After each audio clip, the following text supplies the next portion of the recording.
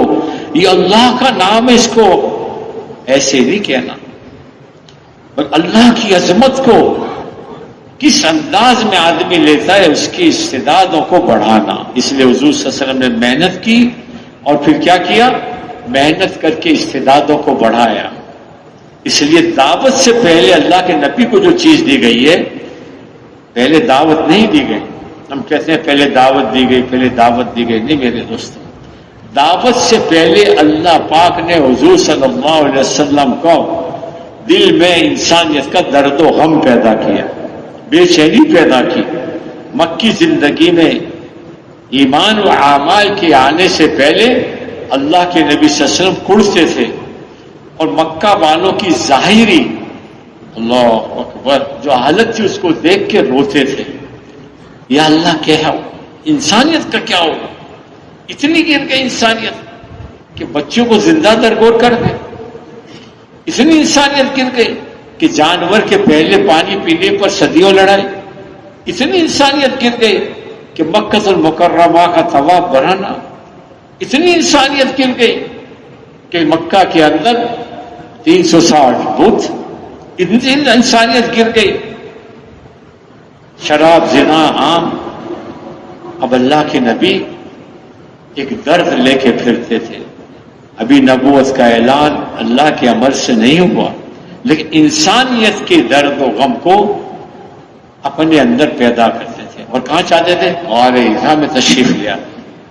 تو تبلیغ کی محنت کا پہلا جو عنوان ہے وہ حضور صلی اللہ علیہ وسلم والے درد و غم کو پیدا کرنا ہے.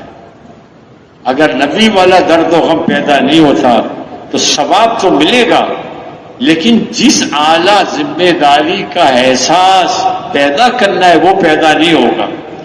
اس لیے مولانا یوسف صاحب رحمۃ اللہ فرمایا کرتے تھے تم بہترین تبلیغ والے اس وقت تک نہیں بن سکتے جب تک لوگوں کی بے دینی تمہیں بے چین نہ کر دے.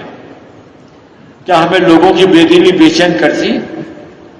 کوئی بے نمازی ہو تو ہمارا دل روتا ہے، کوئی کبائر میں ہو تو ہمارا دل روتا ہے، کوئی جھوٹ بول رہا ہو تو ہمارا دل روتا ہے، کوئی گناہوں میں مبتلا ہو تو ہم روتے ہیں. اگر روتے ہیں تو گویا ہم تبلیغ کی اس اعلیٰ ذمہ داری کے احساس میں پڑ گئے جو نبی کے دل کے اندر تھی. اور اگر یہ نہیں ہوتا تو ثواب اپنی جگہ ہے. دعوت و تبلیغ کی محنت کا پہلا عنوان انسانیت کا درد و غم پیدا کرنا ہے، اس لیے پھرایا جاتا ہے. اس لیے نبی کو بیٹھنے نہیں دیا ہے، نبی کو بیٹھنے نہیں دیا اللہ نے. اس کو کہتے ہیں اجرت، اس کو کہتے ہیں نقل و حرکت. ہاں، آج ہم کہتے ہیں کہ لوگ ہمارے پاس آئیں اور نبی کہتے ہیں نہیں میں لوگوں کے پاس جاؤں. فرق ہے کہ نہیں؟ ایک آدمی نے یہ دعویٰ کیا اور لوگوں کو جمع کیا کہ میں جس چیز کو اپنے پاس بلاتا ہوں میرے پاس آ جاتی ہے. تو کسی نے درخواست کی اچھا درخت کا، وہ بھی آ جاتا ہے. یہ تو میری بہت آسان کام ہے.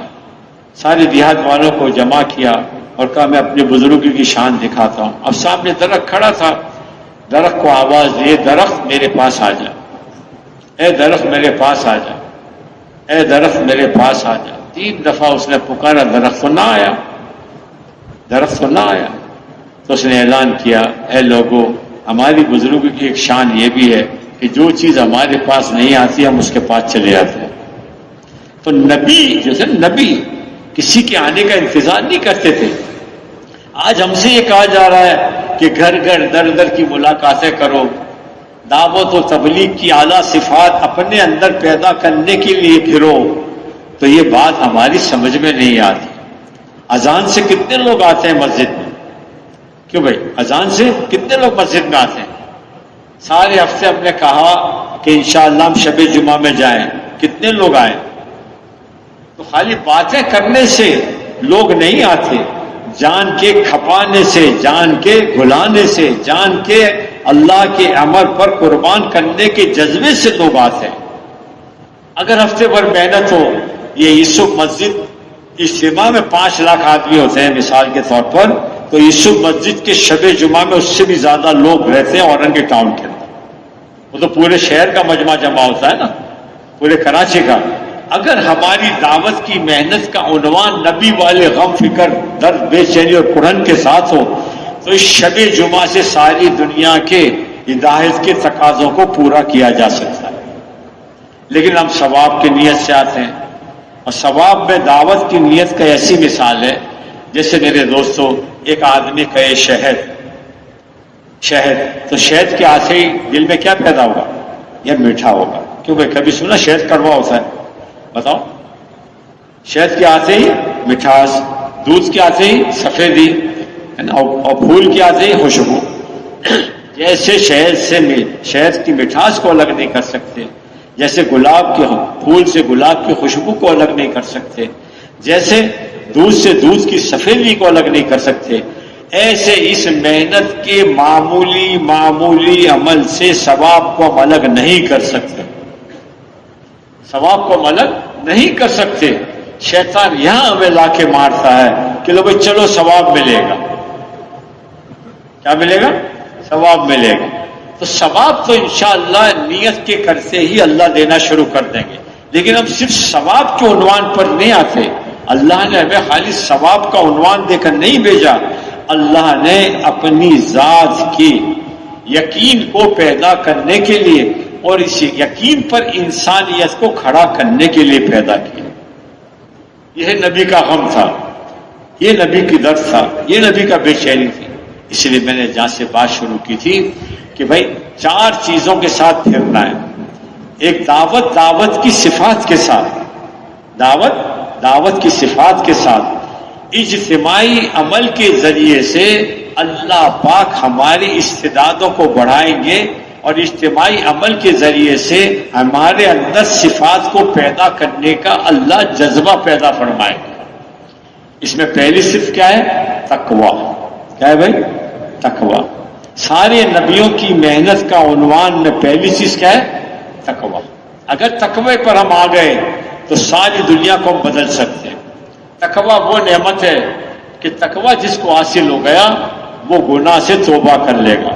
کسی نے پوچھا بہلول رحمت اللہ علیہ سے کہ میں کیسی جگہ گناہ کرنے جاؤں جہاں اللہ مجھے نہ دیکھے، کوئی مجھے نہ دیکھے. اللہ، وہ آدمی پھرتا رہا یہاں تک کہ کئی سال بعد آیا اور کہا حضرت میں تو ہر اس جگہ گیا کہ میں کوئی گناہ کر لوں، لیکن میں نے ہر جگہ کو اللہ کو پایا، ہر جگہ اللہ کو پایا، اس لیے میں گناہ نہیں کر سکتا، اس لیے میں گناہ نہیں کر سکتا. اس کو تقوی کی اعلیٰ دولت نصیب ہو گئی. تقویٰ کیا ہے؟ میں اکیلا ہوں تو دوسرا کون ہے میرے ساتھ، اور 2 ہیں تو تیسرا کون ہے، اور میں سرگوشی کروں تو کون سنتا ہے؟ یہ ہے تقویٰ. تقویٰ اگر تقوی کی دولت، اس لیے سارے نبیوں کی محنت کا میدان کیا ہے؟ اللہ فرماتے ہیں ڈراؤ مجھ سے، ڈراؤ مجھ کو بڑا جانو، مجھ کو بڑا مانو، میں جیسا ہوں اس میری ربوبیت کا اقرار کرو.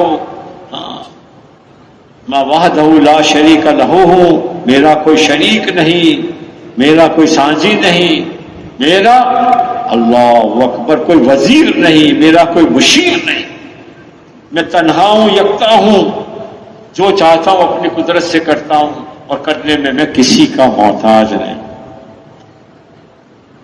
تو خوف اللہ کا خوف، تقوی، اگر تقوی کی دولت حاصل ہو گئی تو پھر اللہ اکبر، زندگی آسان ہو گئی۔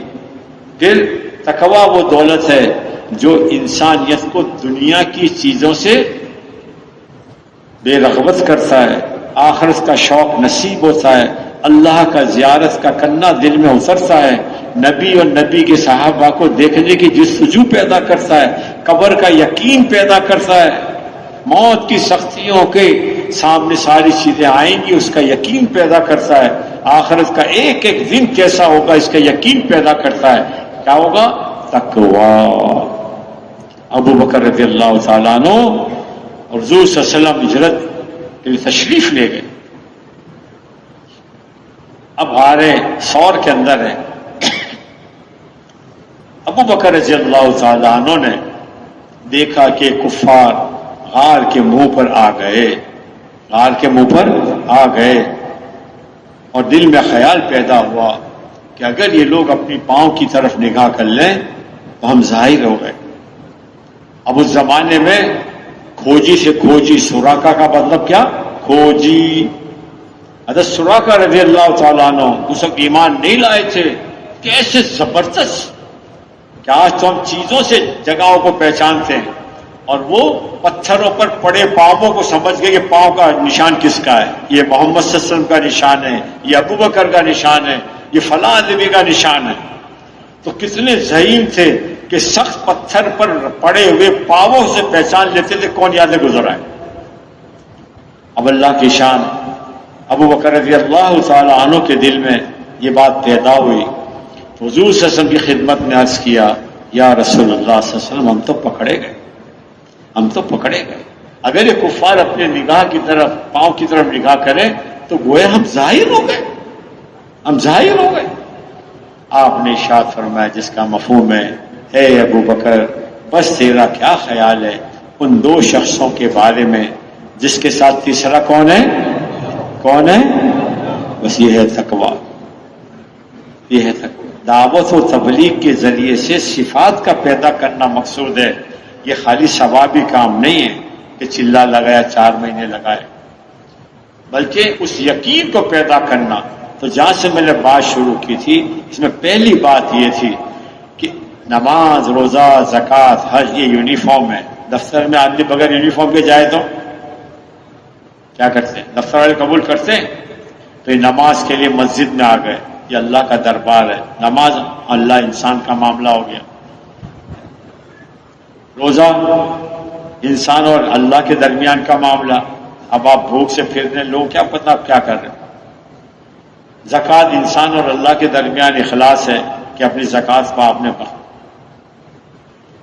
اور حج جس کو اللہ پاک نصیب فرما دے، حرمین شریفین جائیں گے، اور اللہ پاک ان مخصوص ایام میں قیام کرنے والوں کو حج کی سعادت نصیب۔ تو پھر دین کو دنیا میں عام کرنے کی کیا چیز ہے جس سے انسانیت اثر لے؟ اس کے لیے فرمائے نبی والی معاشرت کو لے کے پھرنا،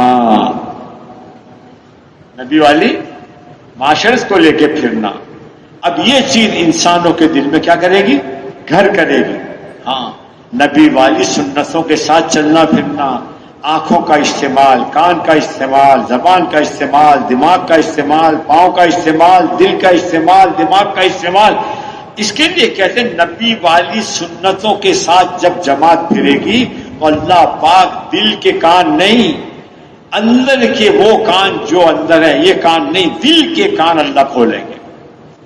پھر صحابہ رضوان اللہ تعالی علیہ مجمعین جب اس صفات کے ساتھ پھرتے تھے اور کونو مثلنا، کونو مثلنا، کونو مثلنا، لمبی چوڑی دعوت اور بیانات نہیں کہتے تھے، ایک جملہ کہتے تھے، ہمارے جیسے، ہمارے جیسے، ابھی ہم اس پر ہیں نہیں۔ تو یہ محنت اس پر آنے کی ہے، اس زندگی کو لانے کی ہے، اس زندگی کو سیکھنے کی ہے، اور اس زندگی کی مشق ہے۔ تو پہلی بات کیا ہے جو لوگوں کے دلوں میں گھر پیدا کرے گی، وہ کیا ہے؟ حضور والی معاشرتی زندگی کو لے کر پھرنا۔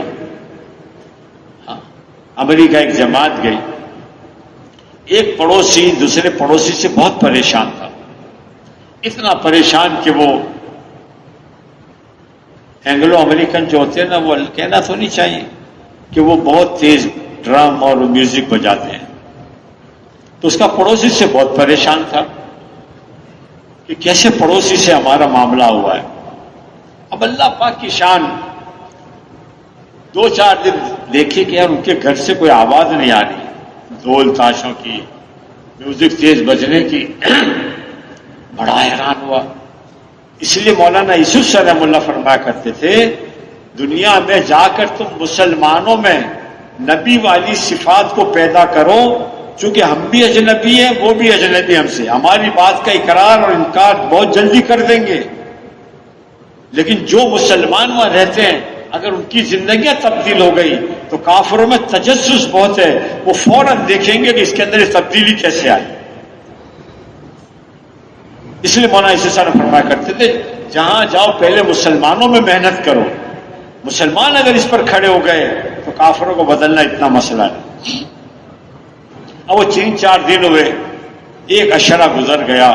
اس نے ہمت کی کہ اس گھر کے اندر سے آوازیں کیوں نہیں آ رہی. پہلے تو اتنا اللہ معاف فرمائے ماحول تھا کہ پریشان ہو جاتا تھا. تو اللہ کی شان 2-3 دن میں گیا تو نہیں ملے، 3-4 دن گیا تو نہیں ملے. 10 دن کے بعد وہ آدمی ملا. ڈرتے ڈرتے ڈرتے ڈرتے ڈرتے اس نے دروازے کو کھولا تو کہا لگتا ہے مجھے اندر لا کے مارے گا، مجھے اندر لے جا کے مارے گا. پھر بھی ہمت کر کے اندر چلا گیا. جب اندر گیا تو کہا اندر لے جا کے مارے گا. پھر اس کے لیے کچھ چیزیں کھانے پینے کی پیش کیا، کھلا پلا کے مارے گا. تو اس نے ہمت کر کے پوچھا کہ بھائی کیا بات ہے، تمہارے گھر سے میں آیا تو تالا لگا ہوا تھا اور وہ آوازیں نہیں آ رہی، وہ آوازیں نہیں آ رہی، کیا بات ہے؟ تو اس نے کہا چند لوگ میرے پاس آئے تھے اور وہ مجھ سے ملے، انہوں نے جو دعوت دی میں نے ان کو قبول کیا اور 10 دن میں ان کے ساتھ رہا. انہوں نے مجھے پھر ایک کتاب دی. اس کتاب کو میں نے اس آدمی کے سامنے رکھا. اس کتاب کا وہ مطالعہ کرتا رہا. پھر کہا کہ ساری دنیا کے مسائل کا حل اس چھوٹی سی کتاب میں ہے، اور وہ کیا ہے؟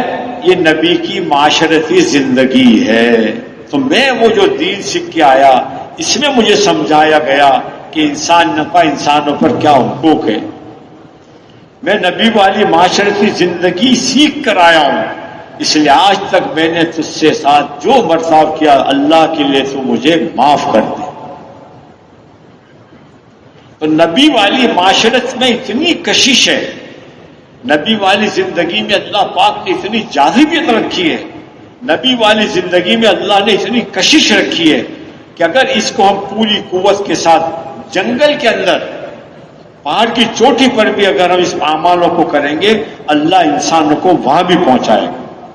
اس لیے بیت اللہ کیا تھا؟ بیت اللہ کیا تھا؟ وادی غیر ذی زر، ایک انسان کے بھی پلنے کی امید نہیں تھی وہاں. ایک خاندان نے نیت کر لی، امر خدا بندی کے جکڑ کر اپنے آپ کو وہاں جمع کر دیا. اور ساری دنیا کے انسانوں کی ہدایت کا فیضان کا مسئلہ کیا ہوا بھائی؟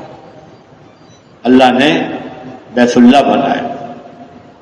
چند لوگوں نے نیت کر لی مسجد نبی علیہ الصلوۃ والسلام میں کہ انشاءاللہ ہماری جانیں اللہ کے نام پر قربان ہو جائے گی، اللہ کا دین زندہ ہوگا، چاہے ہماری قبریں دنیا کے اندر بن جائیں. ایک مجمع نے نیت کر لی، اللہ نے ساری دنیا کے انسانوں کی ہدایت کے تقاضے اس مسجد سے پورے کیے جس مسجد کی دیواریں کچی تھی، فرش نہیں تھا، چھت نہیں تھی، اور بھوک، تنگ دستی، کھانے کو نہیں تھا. لیکن عزم اتنا مضبوط تھا کہ لوگ اپنے دین کے تقاضوں کو پورا کرنے کے لیے اللہ کی ذات پر مر مٹنا ان کے لیے آسان تھا. مر مٹنا ان کے لیے کیا تھا؟ آسان تھا. اللہ کا دین دنیا میں زندہ ہوگا، اس کے لیے ہمارے بڑے فرماتے ہیں ایک مجمع ہر مسجد میں ایسا ہو جن کا اوڑھنا بچھوڑنا صرف یہی ہو، یا تو دین دنیا میں عام ہوگا یا ہماری قبریں بن جائیں، ہم اپنے آپ کو بھلا دیں گے، ہم اپنے آپ کو مٹا دیں گے۔ اس لیے میرے دوستو، اللہ پاک نے نبی نے اتنی محنت کی، اتنی محنت کی، اتنی محنت کی، اس محنت کے ذیل میں اللہ پاک کو تسلی دینا پڑی، اے میرے محبوب، اگر یہ لوگ ایمان نہیں لاتے تو کیا اپنے آپ کو ہلاک کر لو؟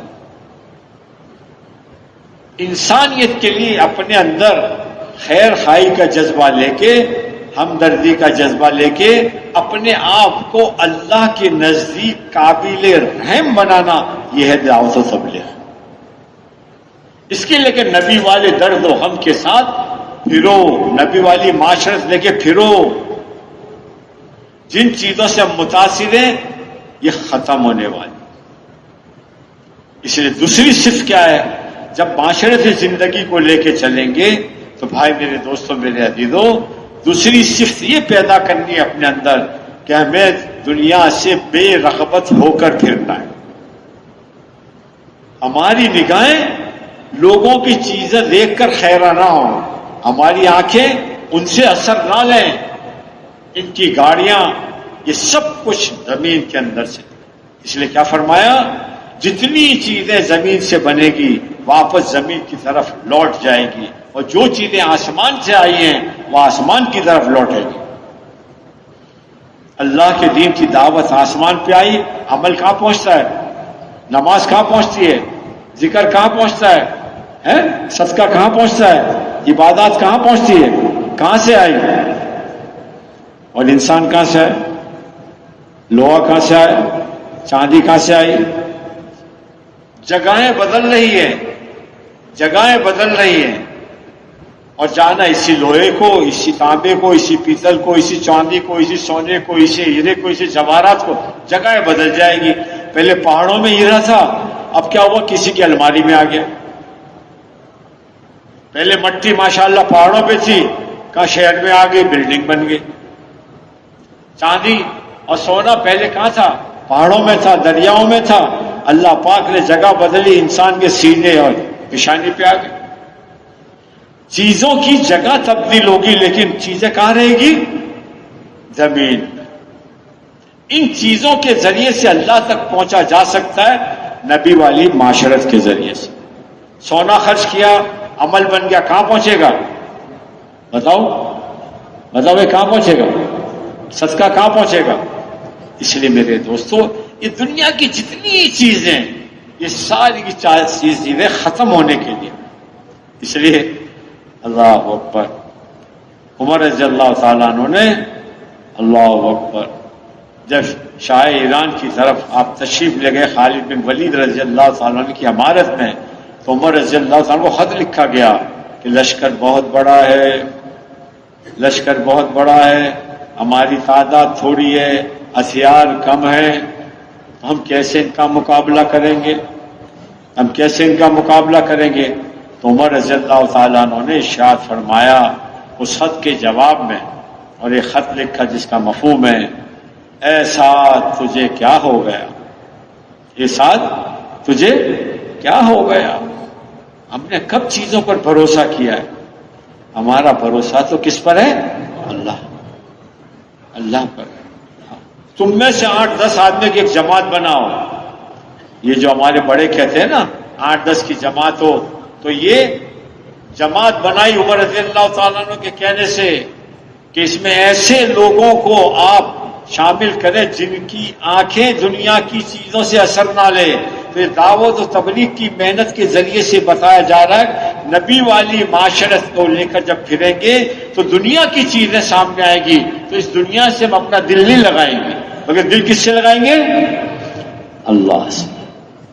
کہاں 10 آدمی، اس میں ربیع بن عامر، اشد بن قیس، ابی دجانہ، حضرت کینکا، حضرت اللہ، 10 بڑے بڑے جری لوگ جو دنیا کی کسی چیز سے اثر نہیں لیتے تھے۔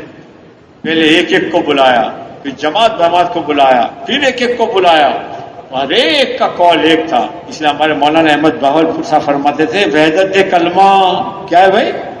وحدت ایک کو بلائے تو بھی ایک بات اور جماعت جائے تو بھی ایک بات. وحدت کلمہ، وحدت فکر، وحدت فکر، دوسری کوئی بات نہیں. اس لیے کہا 10 آدمی بناؤ.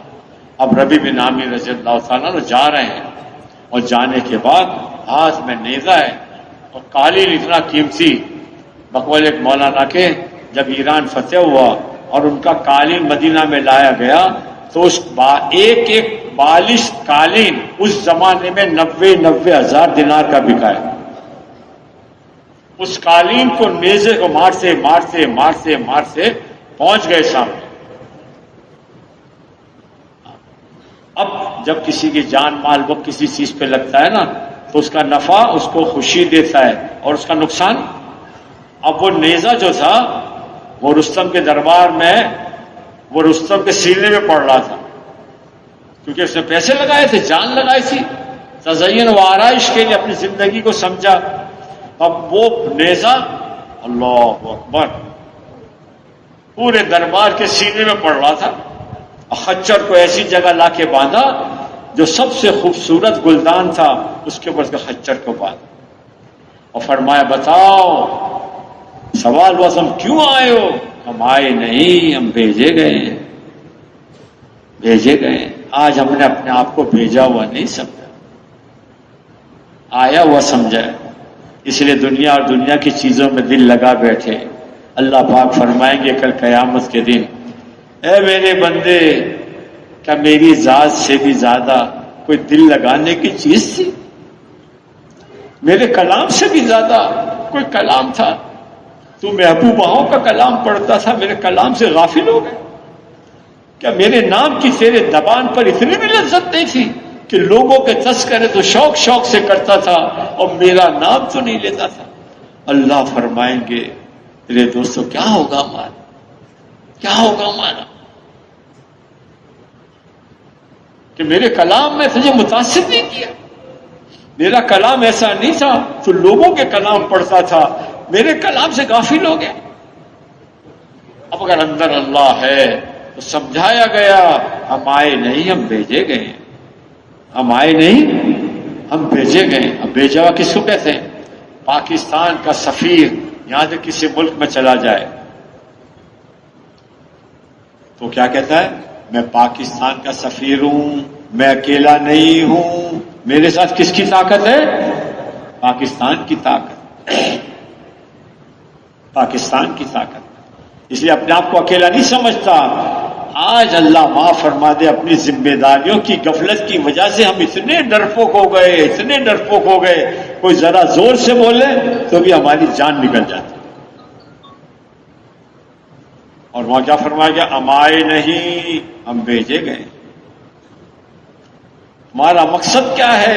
ہمارا مقصد یہ ہے لوگوں کو لوگوں کی بندگیوں سے نکال کر ایک اللہ رب العزت کی بندگی میں داخل کرنے آئے اور دنیا کی تنگی سے نکال کر آخرت کی وسعت کی طرف ہم بلاتے ہیں. اب وہ تھر تھر کانپ رہے.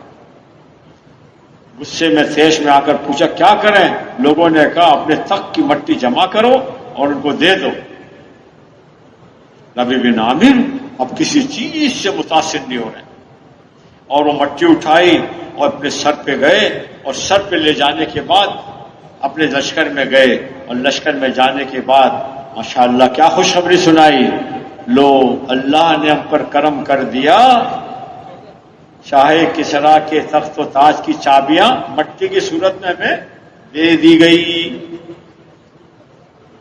اور پھر کیا ہوا؟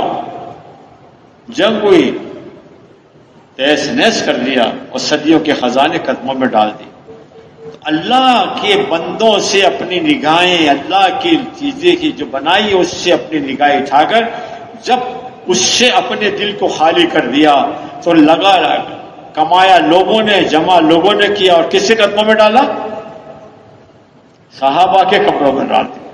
عمر رضی اللہ تعالیٰ کا قد بڑا، خالد بن ولید کا قد بڑا، سعد بن وقاص کا قد بڑا، ابو سفیان کا قد بڑا، امیر حمزہ کا قد بڑا، افضل عباس رضی اللہ کا قد بڑا. ایسے بڑے بڑے قد والے لوگ جب مدینہ کے اندر کھڑے ہوئے تو عمر رضی اللہ تعالیٰ عنہ ایک طرف کھڑے ہوئے تو دوسری طرف نظر نہیں آتا تھا، اتنا ڈھیر سونے چاندی کا انبار لگ گیا، اور کیا پھر رونے لگے۔ کسی نے کہا عبد الرحمن بن عوف رضی اللہ عنہ دیکھا عمر رضی اللہ عنہ رو رہے، امیر المومنین یہ تو نعمت ہے، یہ تو نعمت ہے۔ کہا میرے بھائی عبد الرحمن تجھے کیا ہو گیا؟ اگر یہ نعمت تھی تو میرے نبی کے زمانے میں کہاں یہ نعمت اللہ کے خزانے سے ختم ہو گئی تھی؟ میرے بھائی ابو بکر کے زمانے میں یہ نعمت نہیں تھی اللہ کے خزانے میں، آج میرے لیے امتحان کیوں؟ اب چیز آئی تو اللہ کا تعلق اتنا بڑا اتنا بڑا اتنا بڑا کہ چیزوں کے آنے کے اوپر کیا ہوا؟ رو رہے۔ اللہ کے نبی صلی اللہ علیہ وسلم کے پاس تھوڑا سے درم اور دینار 6 7 8 درم تھے، اللہ کے نبی بے چین پھر رہے ہیں، آ رہے ہیں جا رہے ہیں، گھر نہیں جا رہے ہیں، گھر نہیں جا رہے ہیں، مسجد کے اندر پھر رہے ہیں۔ کسی نے عرض کیا رسول اللہ علیہ وسلم آپ کیوں اتنے بے چین ہیں؟ تمہیں کیا بتاؤں، یہ 6 7 8 درہم ابھی موجود ہیں جو ابھی تقسیم نہیں ہوئے، اور میرے ذمے یہ چیز لے کر میں سو جاؤں یہ میری غیرت کے خلاف ہے۔ جب تک یہ تقسیم نہیں ہو جائیں گے میں اپنے گھر نہیں جاؤں گا۔ ہمارا کیا ہے بھائی، کیا کیا جمع کر رہے ہیں؟ تو دعوت و تبلیغ کے ذریعے سے ان صفات کے ساتھ پھرنا جو صفات قبولیت ہے۔ تو دوسری چیز کیا ہے؟ دنیا کی چیزوں سے اپنی آنکھوں کو بند کر لو، کسی سے ہم کچھ نہیں چاہتے۔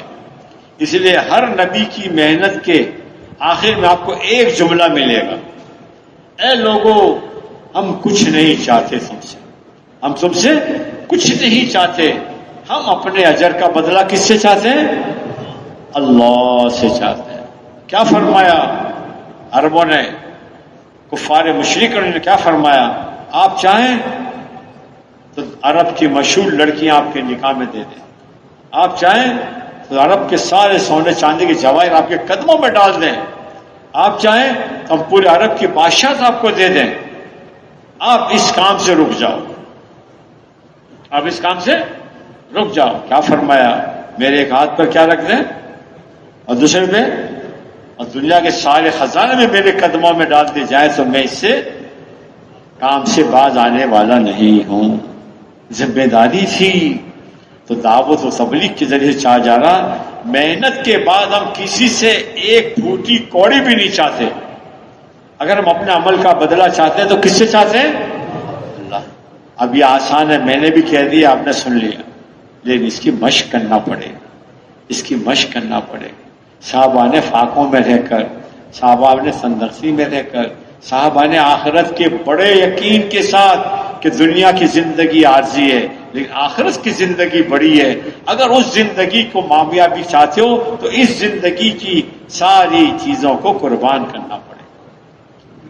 حضرت سعد بن معاذ رضی اللہ تعالیٰ نے ایمان لائے، اس لیے کہتے ہیں مولانا انعام الحسن صاحب رحمۃ اللہ فرماتے تھے اللہ اکبر، محنت کا زمانہ تھوڑا سا ہے اور کمائی کا زمانہ بہت بڑا عرصہ، بہت بڑا عرصہ۔ پہلی صحابی حضرت سمیہ رضی اللہ تعالی عنہ شہید ہو گئے، کتنے سال مشقت برداشت کی؟ چند سال۔ آج کیا کر رہے ہیں؟ عیش۔ چند لوگوں نے، بلال رضی اللہ تعالیٰ کتنے سال انگاروں پر لیٹے، خباب رضی اللہ تعالیٰ کتنے سال انگاروں پر لیٹے، بلال رضی کتنے سال گھسیٹے گئے، کتنے کوڑے کھائے، کتنے فاقے، لیکن انعام کتنا بڑا؟ مشقت تھوڑی سی، انعام کیا؟ انعام کا زمانہ بہت بڑا۔ جیسے مولانا انعام الحسن صاحب رحمۃ اللہ فرمایا کرتے تھے مشقت کے خوف سے نیکی ترک مت کرو، مشقت ختم ہو جائے گی نیکی باقی رہے گی، اور لذت کے شوق میں گناہ مت کرو، لذت ختم ہو جائے گی گناہ۔ اس کے لیے کہتے ہیں دعوت و تبلیغ کے ذریعے سے ہم اپنے اندر دنیا کی بے رغبتی پیدا کریں اور تقوی کے ذریعے سے اللہ رب العزت کی ذات کو ساتھ لینا سیکھیں، اور توکل کے ذریعے سے چوتھی صفت کیا ہے؟ توکل، اللہ پر اعتماد کرنا، اللہ پر اعتماد کرنا۔ اب ہمارے پر کوئی حال آیا، ہم نے کسی انسان کو کہہ دیا تو توکل ختم۔ اللہ اور انسان کے درمیان میں اگر کوئی چیز ہے تو وہ کیا ہے؟ توکل۔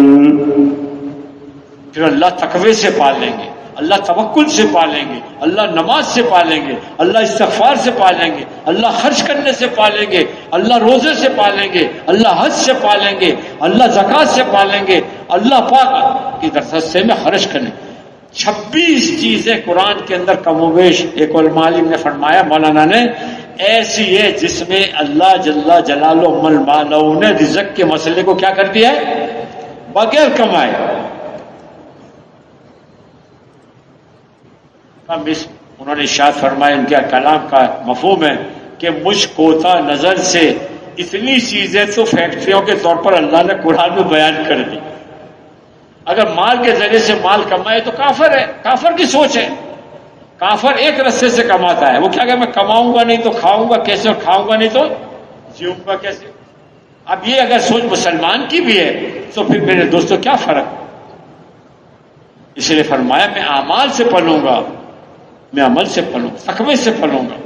مشق کرنا پڑے گا، کمانا منع نہیں ہے، ضرور کمائیں، لیکن کمائی کو احکام کے ساتھ، احکام کو یقین کے ساتھ، یقین کو علم کے ساتھ۔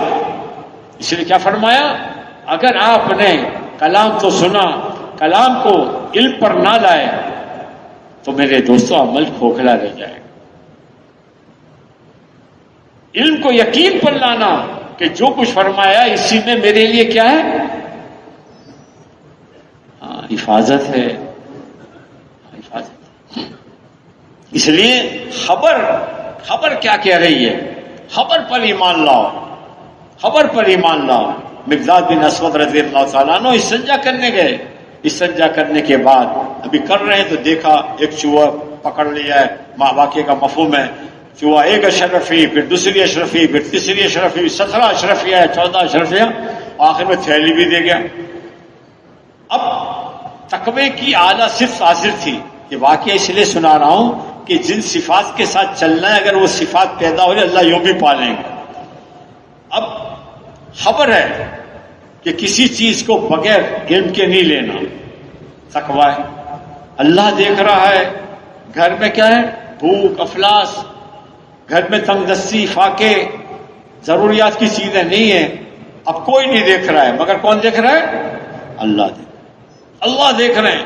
اب مقداد بن اسود رضی اللہ تعالیٰ گھر نہیں گئے اشرفیہ لے کے یا درہم لے کے، سیدھے آپ سے کی خدمت میں آئے اور عرض کی، یا رسول اللہ صلی اللہ علیہ وسلم یہ معاملہ میرے ساتھ ہوا، میں کیا کروں؟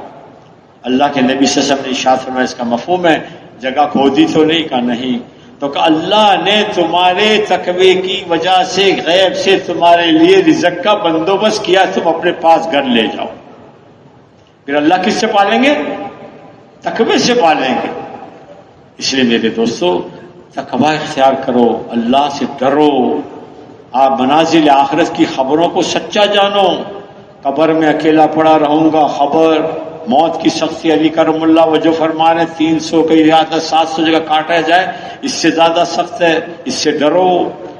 وحشت کی جگہ قبر، اس سے ڈرو۔ آخرت کا دین اتنا سخت، اس سے ڈرو۔ اللہ کے سامنے کھڑے ہونے سے ڈرو، میزان سے ڈرو۔ یہ خبر ہے۔ یہ کیا ہے؟ جنت کے اصول میں لگ جاؤ، جہنم سے بچنے میں لگ جاؤ، یہ خبر۔ دنیا تو گزرگاہ ہے۔ کیا ہے بھائی؟ میواتی سے پوچھا، ارے میواتی، ارے میاں جی، ارے دنیا میں کہاں کو آئے تو؟ کہ دنیا کو پھیرو لگانا آئے ہو، دنیا کو پھیرو لگان کو آئے ہوں، قبر میں چلو جاؤں گا۔ تو ہم تو پھیرا لگانے کے لیے آئے، یہ پھیرا لگ گیا اعمالوں کے ساتھ، ایمان کے ساتھ، موت شاندار، قبر شاندار، آخرت شاندار۔ تو اللہ پھر تقوی سے پالیں گے، اللہ نماز سے پالیں گے، اللہ توکل سے پالیں گے۔ ایک صحابی رضی اللہ تعالیٰ عنہ کا سائل آیا، سائل نے سوال کیا تو باندی سے کہا، یہ 3 درہم میرے پاس ہے، ان کو دے دو۔ اور دے دیے، مسجد چلے گئے۔ ہم جاتے تو کہاں جاتے؟ بازار جاتے کچھ کما لیں۔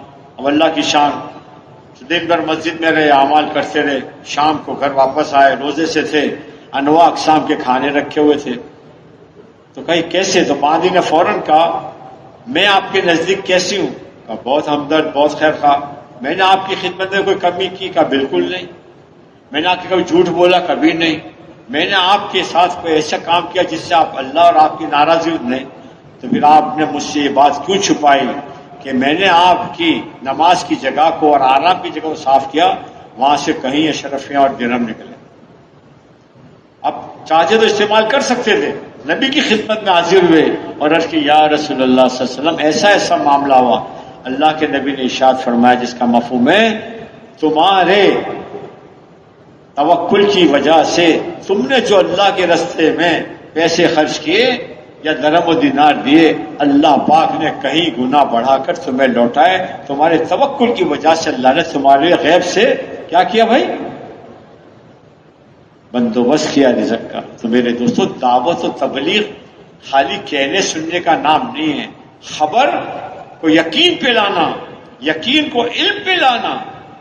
اگر خبر ہی پر یقین نہ رہا تو عمل پھسپھسا ہو جائے گا، عمل کمزور ہو جائے گا، عمل کی قوت اور جان نکل جائے گی اور عمل رسم پر آ جائے گا۔ کیا آ جائے گا؟ رسم پر آ جائے گا۔ ارادہ کیا کوئی بات نہیں پھر چلا جاؤں گا، مسجد میں 2.5 گھنٹے کی نیت کی کوئی بات نہیں آج نہیں تو پھر کبھی چلا جاؤں گا، آج میرا گشت گزرتا ہے کوئی بات نہیں، تو پھر اگر علم کو یقین پر نہ لائے اور یقین کو علم پر نہ لائے تو عمل بے جان ہو جائے گا اور طبیعتوں کے اندر اٹھان کی جگہ بٹھان پیدا ہو جائے گا۔ اور کیا کہا جائے گا؟ یار اللہ تو بڑا معاف کرنے والا ہے، اور اللہ واقعی معاف کرنے والے ہیں، اللہ واقعی معاف کرے، لیکن عمل کی سستی انسان کو پستی میں لے جاتی ہے۔ اس کے لیے کہتے ہیں اپنا اور اپنے ساتھیوں کا ذہن اور جذبہ بناؤ۔ ہر مسجد کی جماعت اپنے ساتھیوں کو اس بات پہ تیار کرے کہ ہمیں کسی سے کچھ نہیں چاہیے، کس سے چاہیے؟ اللہ سے چاہیے۔ اس لیے مولانا یوسف صاحب رحمہ اللہ فرمایا کرتے تھے لوگوں کو اغراض کی بنیاد پہ تیار مت کرو، لوگوں کو اغراض کی بنیاد پر تیار مت کرو۔ ہاں اغراض کیا ہے؟ تم اللہ کے راستے میں نکل جاؤ، تمہارا کام بن جائے گا، تمہیں کیا ہو جائے گا؟ تمہاری نوکری لگ جائے گی، تمہاری بیماری درست ہو جائے گی، تمہاری نماز درست ہو جائے گی۔ اور لوگوں کو دنیا اور دنیا کی چیزوں پر تیار کیا تو مولانا یوسف صاحب رحمہ اللہ فرمایا کرتے تھے جو لوگ اغراض پہ تیار ہوتے ہیں وہ جمتے نہیں ہیں، وہ اغراض کے اصول کے ساتھ ہی تبلیغ سے فارغ ہو جائے۔ ہر ایک کا یقین بناؤ کسی سے کچھ نہیں چاہیے، لیں گے تو اللہ سے لیں گے۔ اس لیے حضور صلی اللہ علیہ وسلم کے آخری زمانے میں اور ان لوگوں کو بھی تبلیغ میں لگاؤ جن لوگوں کو، میرے دوستو کیا ہے، حالات سے متاثر لوگوں کو بھی تبلیغ میں اللہ کے یقین پر لا کے بٹھاؤ۔ ہاں بھائی تمہارا کیا ہو رہا ہے؟ کیس چل رہا ہے۔ تمہارا کیا چل رہا ہے؟ بیماری چل رہی ہے۔ اب وہ کیا آ گئے بھائی؟ کس پر آ گئے؟ اغراض پہ آ گئے، اغراض پہ آ گئے۔ اب جس آدمی نے یہ سمجھ لیا کہ میں اپنی نماز کی درستگی کے لیے تبلیغ کا کام کر رہا ہوں، اب میرے دوستو جس دن شیطان نے اس کے دل میں بات ڈالی کہ میری نماز جو کامل ہو گئی اس دن تبلیغ سے فارغ، جس دن کیس صحیح ہو گیا کیس سے فارغ، اس دن تبلیغ سے فارغ۔ اس لیے فرمایا اللہ والے یقین پر لوگوں کو، ہر مسجد کی جماعت جس کو بھی اللہ والے یقین پر کھڑا کریں، ہمیں کسی سے کچھ نہیں چاہیے۔ اس لیے ہر مسجد کی جماعت بیٹھ کر سوچے کہ ہماری مسجد نبی تسلیمات کے مشابہ کیسے ہو، ہماری ہر مسجد آپ سے سب کی مبارک اعلیٰ مبارک اعمال سے کیسے آباد ہو، ہماری مسجد کا مشورہ کیسے مضبوط ہو۔ ہر مسجد کی جماعت ملکوں کی جماعت بنا سکتی، ہر مسجد کی جماعت روزانہ چلنے کی جماعت بنا سکتی۔ کیا ہمارے یہاں سر کم ہے؟ کیوں ایک ایک مسجد کے پاس 2-2 4-4 5-5 ہزار آدمی رہتے کہ نہیں رہتے؟ اگر کہیں چلو 500 بھی رہتے ہیں تو 50 جماعتیں بنی کہ نہیں بنی؟ تو ہر مہینے کی کتنی ہو گئی؟ 4 جماعتیں، 2 پھر پرانے 8 نئے، 2 دن پرانے 8 نئے۔ اب یہ دیکھو جتنے لوگ نظر آ رہے ہیں یہ ہماری محنت کا عنوان نظر آ رہے ہیں، اس میں کتنے لوگ نئے نظر آ رہے ہیں؟ چلو اچھا ایک نگاہ ڈال دو۔ اگر کارخانوں میں خام مال نہ آیا نا تو کارخانے کیا ہو جائیں گے؟ بند ہو جائیں گے۔ خام دھاگا نہ آیا کپڑا بند، خام لوہا نہ آیا دروازے کھڑکیاں ہوائی جہاز بننا بند، لوہا نہیں آیا پیچھے پانی کے جہاز بند، پیٹرول پمپ بند، دروازے بند۔ کیوں ہوگا؟ خام مال پیچھے سے نہیں مل رہا ہے۔ اب آپ یہ دیکھیں جتنا مجمع بیٹھا ہوا ہے اس میں گنتی کے بھی آپ کو نئے ساتھی نظر نہیں آ رہے ہیں، یہ ہماری محنت کا عنوان ہے۔ کہ ہم نے ہفتے بھر کیا کیا. ہم دیکھیں ذرا ہر مسجد کی جماعت آج شب جمعہ میں بیٹھ کر یہ سوچے کہ ہم نے ہفتے بھر کیا محنت کی، اس کا نچوڑ کیا ہوگا. کتنے لوگوں کو نقد اللہ کے راستے میں نکالا. میں آ گیا، میرا شب جمعہ ہو گیا، میری مسجد کے ساتھیوں کا شب جمعہ ہوا کہ نہیں ہوا. اور مولانا انعام الحسن صاحب فرمایا کرتے تھے تبلیغ کی محنت کے اعمال خالی تبلیغ والے نہیں کریں، مسجد کے 100% لوگ تبلیغ میں آئے. اس لیے خالی 8-10 آدمی تعلیم میں بیٹھ گئے ہماری مسجد کی تعلیم نہیں. جیسے فصل کاٹنے والا، جیسے فصل کا کاٹنے والا، اس کی پہلی نگاہ کہاں ہوتی ہے؟ جہاں سے کاٹ رہا ہے. اور آخری نگاہ کہاں ہوتی ہے؟ جب تک پورا کھیت نہ کاٹ لے. تو ہماری نگاہ پوری بستی اور پورا عالم پر ہو. اب وقت چونکہ مغرب کا ہو گیا، اللہ آسان کرے تو نیت اس بات کی کر لیں. آج شب جمعہ میں ہم سب قیام کے ساتھ اپنی اپنی مسجد کے ذریعے سے نئی نئی جگہ کام کیسے شروع، نئے نئے ساتھی اللہ کے راستے میں کیسے نکلے، طلباء اساتذہ کیسے نکل جائیں، وکلاء عدلیہ والے کیسے نکل جائیں، ماہی گیر کیسے نکل جائے، ہماری مسجد میں کوئی بے نمازی نہ رہے، ہمارے گھروں کے اندر آپ وسلم کی محنت کے مبارک اعمال شروع ہو جائیں. اس کے لیے یہ شب جمعہ ہے. اگر یہ نہیں کر رہے ہیں تو رسم ہے. اور رسم کس کو کہتے ہیں؟ کبھی کیا کبھی. اس لیے آپ حضرات سے مؤدبانہ درخواست آج بیٹھے اپنی اپنی مساجد کے ساتھ کوئی لمحہ ضائع نہ کریں، تاکہ اللہ پاک ساری دنیا میں ہمیں ہدایت کے نور کا سبب بنا دے. کریں گے انشاءاللہ؟ کون کون کرے گا؟ کیا کریں گے؟ اللہ جزائے خیر. سبحان اللہ و بحمدہ، سبحان اللہ العظیم، سبحانک اللہم و بحمدک.